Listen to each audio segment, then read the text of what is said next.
Hello, I'm Congressman Steve Cohen, and this is Congressional Report. And we have a great report for you this week. We're back from Washington and the inauguration of the 44th President of the United States, Barack Hussein Obama. What a great day it was, and we've got with us three people who are either on my staff or have been on my staff. Jeremy Jordan, who is a staff assistant at the present time, a Memphian, a Germantown High School graduate, University of Memphis grad. Beanie Self, who was my community relations grant coordinator and in essence assistant district manager, and a graduate of what? Where did you go to school? Peabody College, Vanderbilt, BA in music, and then an MBA from University of Memphis. Great. Tigers. And we got a big tiger opposite me, a former staff member, staff assistant, a great staff assistant, Travis Green, who is with the University of Memphis in government relations, and he's got his blue on. So all three of you went to the inauguration, all on your own dime. It wasn't government money, it wasn't time off, and to Beanie and to Jeremy, I want to thank you because you went up there to help in the office, even though you didn't have to. You had vacation time, took off, helped at the office, great. There was this, Beanie, you've been to the inauguration before. You've been to one previous one, right? Yes. Travis, Jeremy, been before? No, sir. This was actually my first time in D.C., so I want to thank you for the opportunity to, have me come to D.C. and also to be a part of that historic moment. Well, it's funny. I was to the inaugural in '92, and obviously in 2000, well, '93, Bill Clinton, and then 2009. This year I enjoyed it, but what I really enjoyed was vicariously seeing you and Travis on Facebook, and knowing you were there, but I saw your post on Facebook, and to see you in front of the White House known as your first trip, right. And then I saw your picture you took from the parade review stands. You went with William Connor, one of our staff assistants in Washington, and taking pictures of Joe Biden, who got out and walked, and President Obama. That had to be phenomenal. And Travis carried the banner for the state of Tennessee in the parade, and I was very proud to see that. So, it was kind of getting to a different level, enjoying these vicarious thrills, and that was nice. Beanie, I didn't get any vicarious thrills that year. You didn't post anything. I didn't post anything. No. Jeremy, tell me about the parade. How was it? The parade was amazing. William and I, we worked, like you said, that day from 8 to 10 in the office. So we trekked across from the Capitol to the White House. The day before, we actually saw the White House viewing booth. That's in front of the White House. So our seats were to the left of the viewing booth. So we got there around about 11:20. Security wasn't that bad. We went to security, we crossed over the street, and we got to our seats. So we sat there from about 11:20. The parade was supposed to start at 2:30, but it did not start at 2:30, as you know. So he went to lunch at the Capitol, and then he started the parade from the Capitol to the White House. But to see the president and also the first lady in person, and to see them so free and so festive, it was amazing. I think the climax or the high point of it was Joe Biden. He is so amazing. He's his real. Personality. He's a human being. He is, and he was all over the place. He was over here, over there, shaking hands, giving me thumbs up. So I have some pictures on Facebook. I did post those pictures. He tries to imitate Steve Cohen sometimes, I think so. He heard about the campaign down here, the Obama Cohen, and he wants to get back on the ticket. Right. I definitely think so. So William made a suggestion. He said, for it being too cold during inauguration in January, what if we had inauguration in the spring? Pass a House resolution. I don't think that's going to happen, but originally the inauguration was in March, right? And that was because it took so long to come, because you had to come by horse and buggy and/or train, and it took a long time to come up and bring yourself and/or your family to Washington to start the session for Congress. And so it was in March, and then it was moved up. I think it was March the 4th, maybe. I'm not. I think, and I think it changed during Roosevelt's time, or maybe right thereafter, and they moved it into January 20. And that's. Nothing happens after the election at Thanksgiving, nothing happens Christmas, so you get to work. I think William is a great staff assistant, but he's not in charge of legislation, and he's not gonna be. I don't think we should adjust our schedule based on climate. In fact, we take off August because it used to be hot. That was before air conditioning. I think we should work in August, and I think we should be working in the weeks that we're off, but the present Republican team doesn't work a lot. We take off a week every month, then we take off, but that's neither here nor there. So you had a great time, and you also helped on the previous day in the office. Yes, yes. And we tried to accommodate every single person from Memphis. We had 197, I think it was, tickets or so given to us to distribute. We solicited tickets and got them from some other members' offices, former neighbors, friends, colleagues, whatever. So we were able, at the end, to have a lottery for those that we couldn't give tickets to. We had a lottery earlier, then we had another lottery. We ended up, I think, giving everybody that came to the office and waited till the end a ticket, and that was great. We were just lucky. We ran a ticket. We had 50 license plates in a basket, and we had 50 tickets, and it was just perfect. So it worked out great. So, Beanie, you came 4 years ago, and it was freezing cold. It was absolutely freezing cold. But you didn't recommend that we move the inauguration to March. No, I didn't. I didn't at all. But it was kind of interesting because there were so many people there. And I remember the last time I was up there for several days beforehand, and the euphoria. I mean, just being in the Capitol, and it was just this, everybody you saw on the street, everybody you saw there at the inauguration, we all had so much hope, and just, it reminded me, it was shades of the 60s, and I love that. And this time, it was still very much like that, but what I gathered, is yes, it's not just the hope, but determination. We're going to do this now. And the group of people, I mean, I had a standing ticket in the Southwest Blue section, so I was at least fortunate to be, close enough that I could see all of the festivities. It's like your closest 100 friends, and you're all just back to back, and they're your BFFs quickly, and it was just amazing because all of us, you get to know everybody around you. You don't think anything in terms of what color somebody is or whatever. You know that the one thing that you all have in common is you are here to see somebody, and you're with like-minded people. I love that. It was wonderful. Wonderful experience. And how did you see it different? Other than it was smaller, but still gigantic from 2009. Yeah, it was smaller. I think that they again did not really anticipate what really happened. I mean, last time they knew it was going to be a big deal, and they accommodated. They had Joe Biden. You can calm down, Travis. yeah. But this time, I think there were almost as many people. One of the things that I noticed, there were differences in last time and this time having to do with security. When I came before, we went through 3 security checks after we went through the gate, and it was the complete airport thing of having to take your shoes and coats, everything off, all of that. I mean, and really going through, and there was a lot of dogs and a lot of police and all of that. This time, we only went through 1 security thing, but one of the things that I noticed, and most people did not carry a bunch of stuff, but everybody had cell phones. And one of the things that they asked us to do is we put our cell phone down, and they said, turn your cell phone on, which you would normally not think in terms of Yeah, but they know it's not a bomb that way. Let me ask you, you sat next to a protester, and a lot of people, I did. I had a lot of people near that protester. It was an anti-abortion protester. Yes. And what did he do, climb up a tree? He climbed up a tree, and I actually was standing right next to him, and there was a Capitol policeman with him, and this guy, and he must have been about my age. I mean, he was at least 60. 39. Yeah, 39, 27.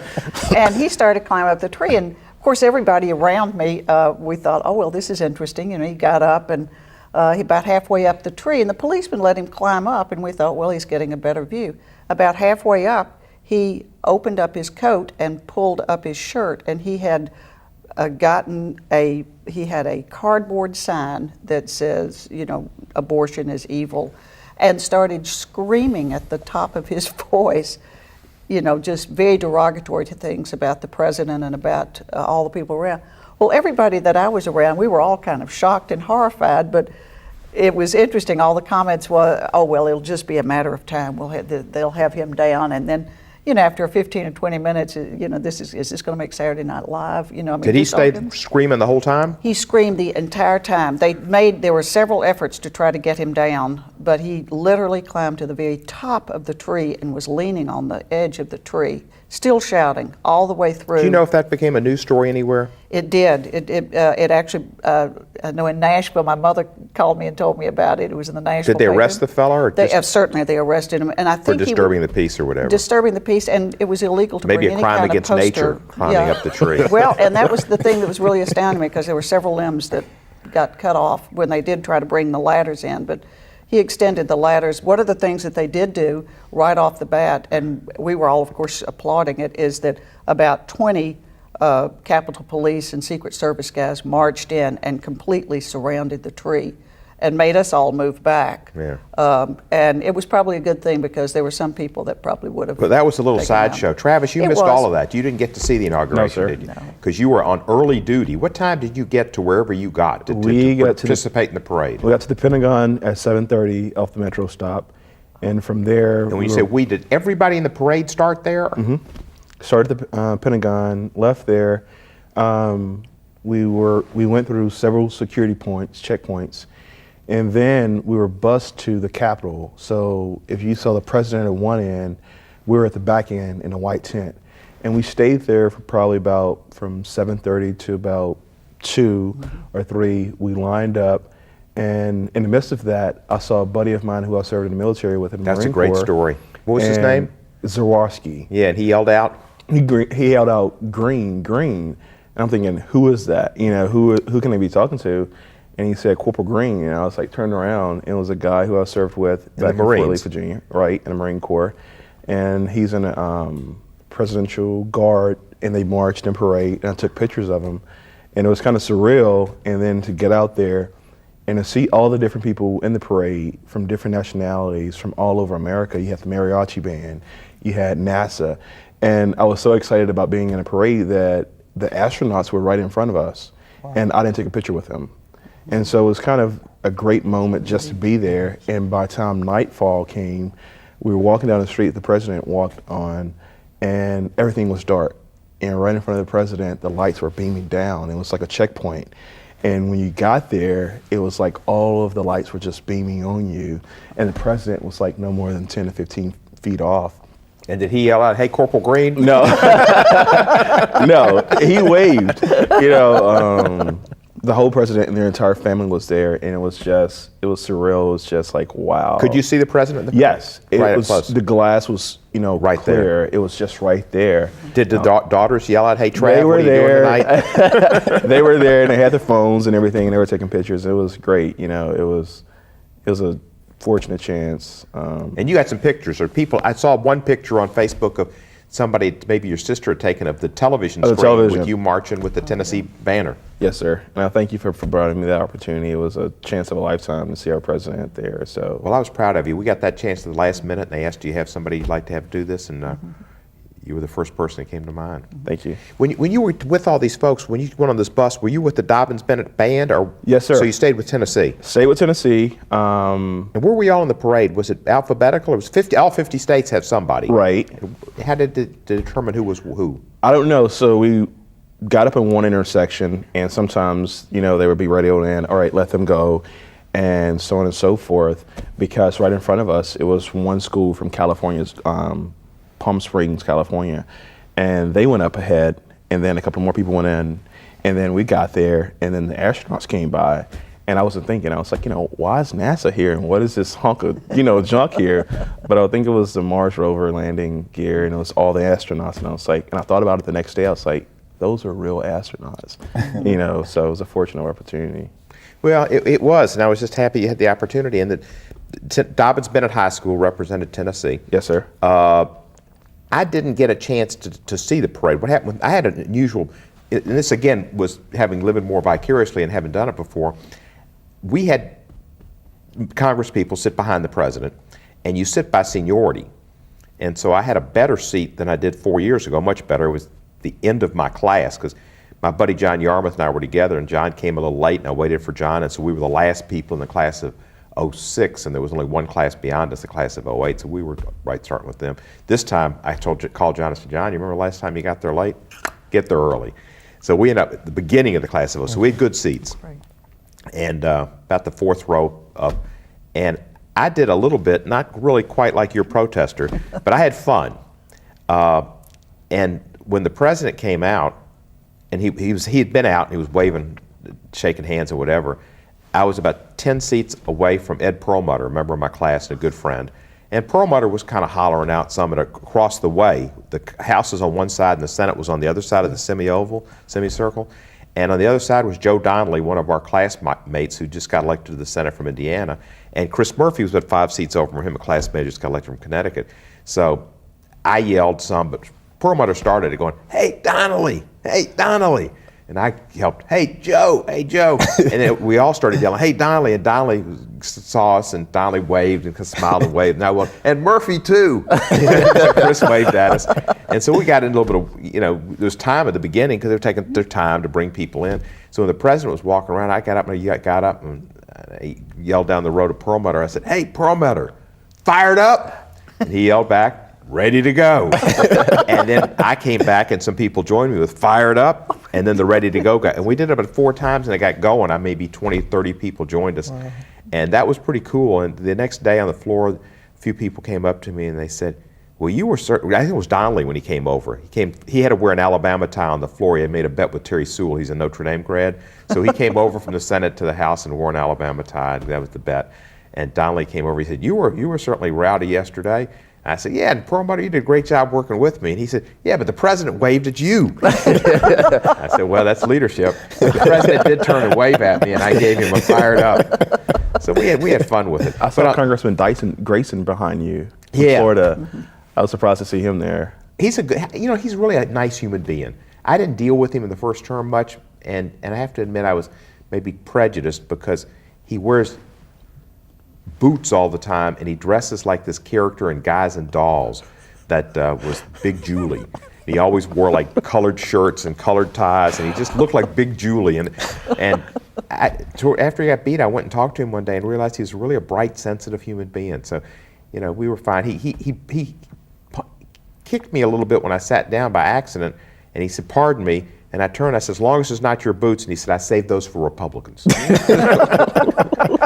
But a good guy. But anyway, after the inauguration, I was up there, we did that, and I walked by, and I was going to do what I did last year and hang between the hall where they had the luncheon, which is for the leadership of Congress and a bunch of the president's folk in Statuary Hall, and the rotunda. And I did it 4 years ago, and I ran and talked to Bill Clinton, and I talked to John Kerry, and I talked to X, Y, and Z, and it was on C-SPAN, which I didn't know. I had a great conversation with Clinton. And this time I thought I was going to meet some people in my office. I walked for a second to look in the rotunda at the luncheon just to see what it was like, and got hustled out. It was like, only if you had an invitation, no problem. Secret Service, no problem. Went back to my office, and then I did what a mature congressman does when they're back in Washington. Hadn't been there a while. I went to Safeway, and I bought Cokes and half and cheese and the things I needed for my house. And I went home and watched the parade on television. I watched the Grizzlies first, and then I watched the parade on TV. But it was a great. What do you think of the speech? Jeremy, what do you think of the speech? I thought it was moving. The theme of the speech was basically collective effort to unite all Americans to come to a common cause to move this country forward. It was very progressive, and so I was moved by it, and I was touched by it too. Were you able to hear the speech in person, or No, were you I at was the parade? only able to hear the speech in person. So it was kind of like listening to FDR Fireside Chats by radio. So we actually didn't have a monitor there to watch it, but I watched it today in the office before I came over. Yeah. And Beanie, what do you think of the speech? I love the speech, and I could hear the speech in spite of the protester. It was very inclusive, and it was interesting to me that all of the issues that he had last time, or concerns, were all addressed, as well as, including in the speech talking about gay, gender, those types of things, which I just didn't expect. And talking a bit more about immigration and some of the issues that just weren't tackled the last time. Well, it was definitely a shout out to the gay, lesbian, gendered, transsexual, blah blah blah, et cetera, agenda and community. I mean, that had never been done. Never been that done. a president would say, "My gay and lesbian brothers and sisters should be able to love who they want to love." That was a major step. That was kind of like Stonewall. And he mentioned Stonewall, he mentioned Seneca Falls. Yes. And Selma. And a nice alliteration there. And, it was a very progressive speech. Travis, what did you get out of it? I didn't get a chance to see it. We were being shuffled around, so by the time the president came up, we were being ushered outside, and we were just walking towards the parade route, and we stood a lot in the cold. So. Well, it was you had a full day, and I know you marked that you were going home to rest your feet. You had a lot of walking. Yeah, my feet were swollen. They were. Who did you see when you marched in the parade? I mean, you saw hundreds of thousands of people along the route. Did you see anybody that stood out to you, or you recognized, or any group of people? What was it like? Was it a cross section of America? It was a cross section of America. Like I said, we started way back at the back of the Capitol, from where the president spoke back, and it was some of everybody and anybody. And like I posted on Facebook, this is one moment where democracy actually works. It's a transition of government. People were out there, and some people were Republicans and Democrats and whatnot, but there were a lot of patriots who were like, hey, I'm a Republican and this and that, but they want to be a part of history, and they want to be part of the, transition of government. And so it's the great part about it. Like Beanie said, you became fast friends with people around you. If somebody needed something and you had it, you're like, here, it was. What about looking up at the people on the balconies? Was that kind of a scene to look up and, because all those balconies are full of people, the roofs, which are the upper people paying more taxes. Right.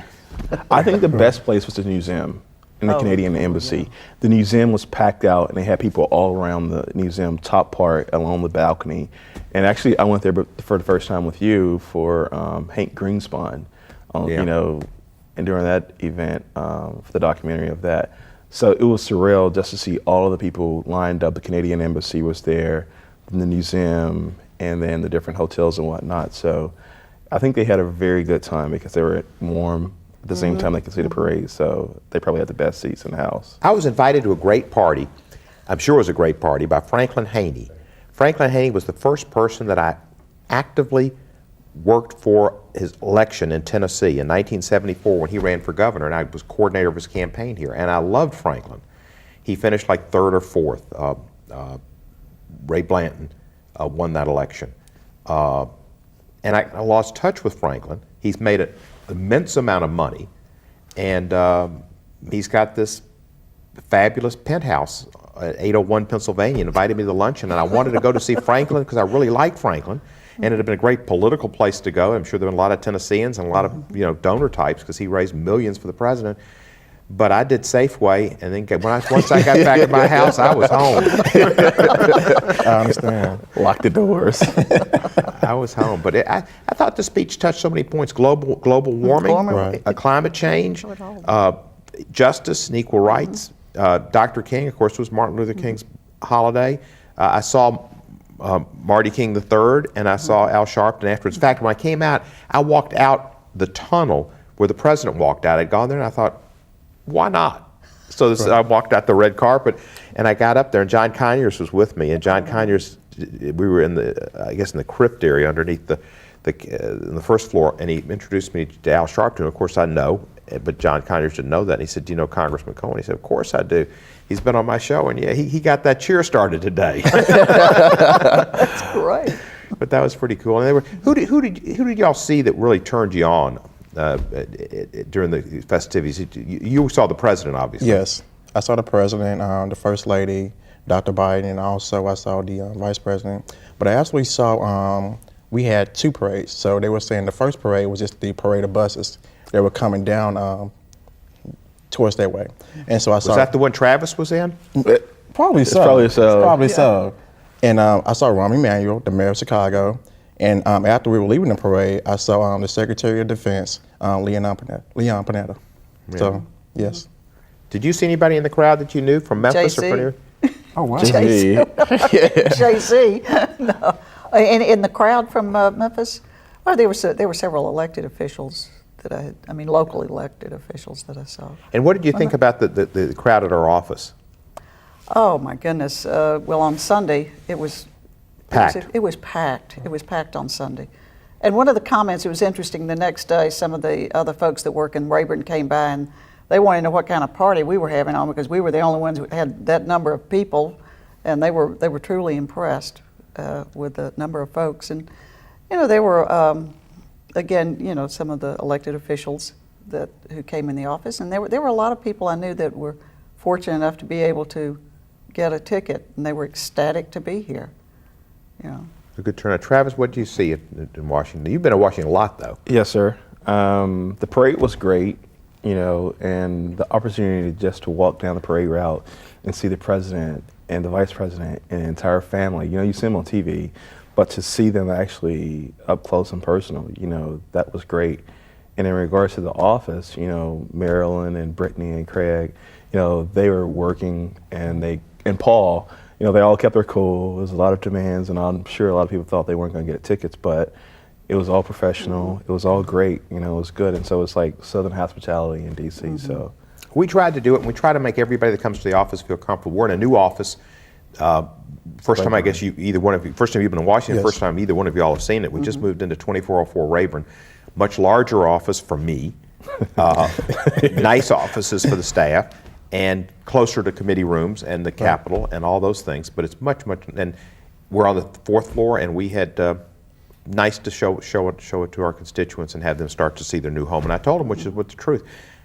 Our office, I consider the embassy for the city of Memphis in Washington. Right. And so we try to make everybody feel at home and feel Well, good. that's interesting because people came in and they said, "Oh, you know, can we go in the congressman's office? Is that?" I said, "Of course." And they go in, and it's like they look around. It's, you know, it's like heaven, you know, almost. I mean, it was, and you've done a great job, and your staff up there has done a great job of really having a mini Memphis there. I mean, you've got your Memphis wall, you have your Kennedy wall, you've got the Tennessee wall, and it's loaded of pictures and all memorabilia, and people felt at home. They felt like, oh, well, it's okay for me to sit down here and I think visit. the only picture you're missing is with the vice president. So Well, I've got one with Okay. with Vice President Mondale, and I've got Vice President Gore, but I don't have Biden. Okay. You're right. You I don't don't. have That's Biden. you're right. Yeah. You got that right. Yeah. We got to get Biden. We do have an Big assortment deal, of pictures from Memphis, and that's one thing I'm a history major, and I like to remember my history, and I like people to know I used to have hair. blonde hair. So we got pictures of up there over the years with the governors from Sunquist to Blanton to Alexander to McWhirter and Bredesen signing the lottery bill, which he had little to do with. And then we had all kind of pictures, the B.B. Kings and the Craig Brewers and the Albert Kings and the Isaac Hayeses and the Danny Thomases, our celebrity types, and Larry Finch and Larry Keenan and D'Angelo Williams and just the Memphis folk and others around. And so, yeah, but I still remember when I first went to Washington, how thrilled I was that Lawton Childs, I graduated high school in Florida, and Lawton Childs had me into his office and we spoke, and how I was impressed that I was in his office. And I try to make every Memphian give that opportunity to come into my office. And I know they enjoy it, but I remember it. Sometimes I just sit back and think, yeah, that was a big deal to me, so it's be a big deal to them. And it's their office, so we try to do it. Anyway, I'm happy all of you got to enjoy it. I thank it's each of you for your work you're doing now for the district, 9th District, and Travis for the work you did for the 9th District, and you continue to do for the University of Memphis. Yes, sir. And happy you could all enjoy that great inauguration. Thank you. Thank you for being Thank my you. guest. Thank you. Thank you. I'm Congressman Cohen with some of my staff, former staff, friends, just relating about the historic inauguration of Barack Hussein Obama.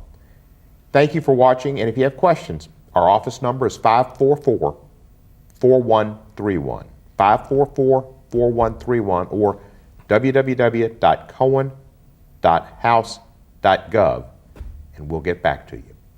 Thank you.